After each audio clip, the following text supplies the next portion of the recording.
What are required minimum distributions, also known as RMDs? Look, it's a loaded subject. One of the ways you can find lots of details and consume it at your own speed, read our recent blog on required minimum distributions. Let me go ahead and give you a summary here. Required minimum distributions is an amount of money that you've got to take out of your qualified retirement accounts every year once you hit 73 years old. This is essentially the IRS saying, look, you put a bunch of money into retirement accounts, you got to write it off of your income in the years that you earned it, but now you've reached the deadline of deferring all of that money. You've got to start taking out some of it, counting it as income, and paying Uncle Sam the tax money. But look, there's a few rules that you need to know.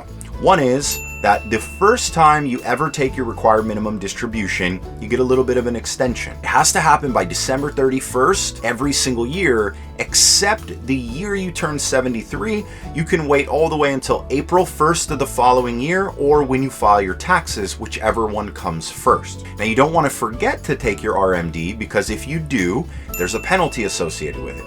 Whatever amount of money you did not draw out and count as income is going to get hit with a penalty of 25%. Now, the IRS rules say that if you request or you explain to them that you forgot to take it and you take it within a timely manner and fill out an exception form, that they'll reduce your penalty from 25 to 10%. The language is not specific enough to tell us exactly how long reasonable is, so I say that you make it happen as quick as you can. A couple of other pointers when it comes to required minimum distributions. You don't have to take out your required distribution from every single account that produces a required minimum. In other words, the IRS is looking at the grand total of all of the accounts that qualify for this required distribution, that amount gets taken out, but they don't care which account it comes from. So one of the value adds that you get working with a financial professional is analyzing all of the different accounts you have, adding up the grand total, and helping you decide which ones you should pull money out of,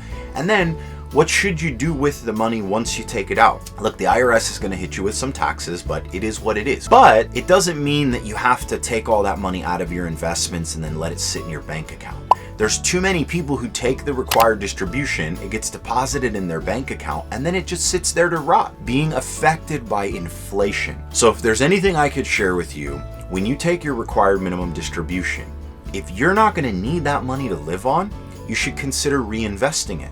And there are ways to reinvest without even having to sell the shares that you own in your investment account. You just transfer them over into a non-retirement account, produce a 1099, and then pay the taxes associated with that.